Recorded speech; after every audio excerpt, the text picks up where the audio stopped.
Donc, le ministre des Finances, Jim Flaherty, va présenter son budget à compter de jeudi 16 heures. Et malgré les projections d'une coupe possible de 8 milliards de dollars, le budget risque de gonfler à 250 milliards de dollars. C'est 7 milliards de dollars de plus que prévu.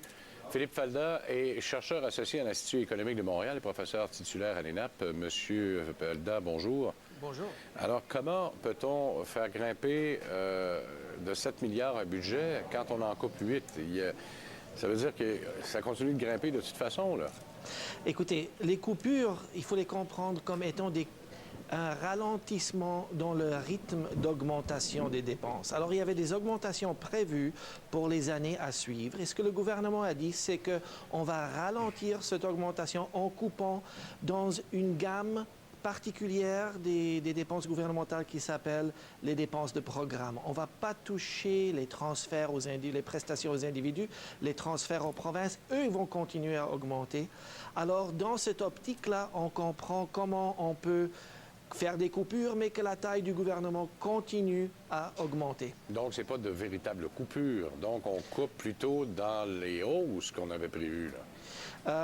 Quelque chose comme ça. Il y aura c'est la chose à comprendre. On va faire des économies dans des secteurs opérationnels. Il y aura des coupures dans des emplois du service public.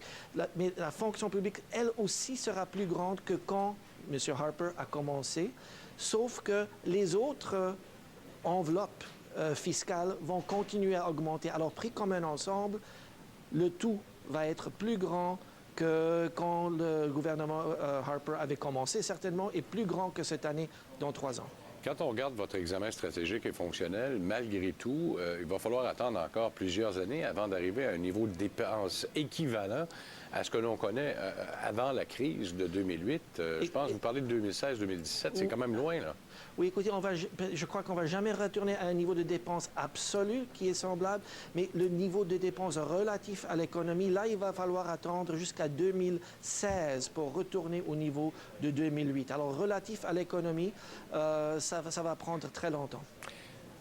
Quand même, 32 000 employés, malgré les coupures qui sont annoncées. On parle de 10 de coupures, par exemple, à Radio-Canada, ce qui équivaudrait peut-être à 600-800 emplois. Là, et ailleurs, également dans la fonction publique, c'est quand même pas mal, là, malgré tout, là. Écoutez, la fonction publique a augmenté à un rythme très rapide sous les conservateurs, et même avec une coupure extrême de 10 qui est prévue, elle ne retournera pas au niveau qu'elle était quand M. Harper a pris le pouvoir. Il faut comprendre aussi que beaucoup de ces coupures sont des gens qui vont à la retraite, qui ont été remplacés par des nouveaux employés on a re-outillé la fonction publique. Alors, parce qu'il y a une grande vague qui vont à la retraite maintenant.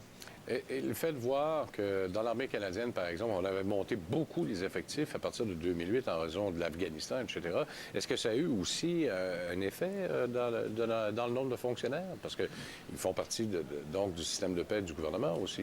Ça, je ne peux pas vous répondre à ceci. Bon.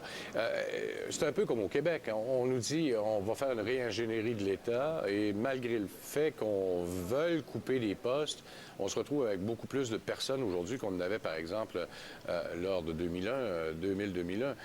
C'est le même phénomène qu'on assiste partout à travers le pays, même au Canada en entier? Si je me fie à ce que vous dites dans votre communiqué, là.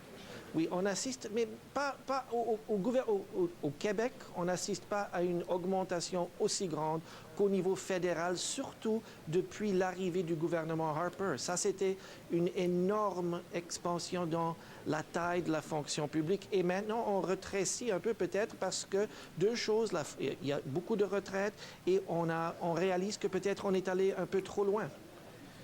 Est-ce que ça veut dire que ces fameuses compressions dont on parle ou qu'on risque d'avoir dans le budget de jeudi seront réelles ou non? Écoutez, on parle beaucoup que le gouvernement sera charcuté. Ottawa ne va pas devenir une ville fantôme. L'État ne va pas être rétréci. Écoutez, le gouvernement conservateur aura toujours augmenter la taille du gouvernement au-delà de ce que c'était quand il est arrivé.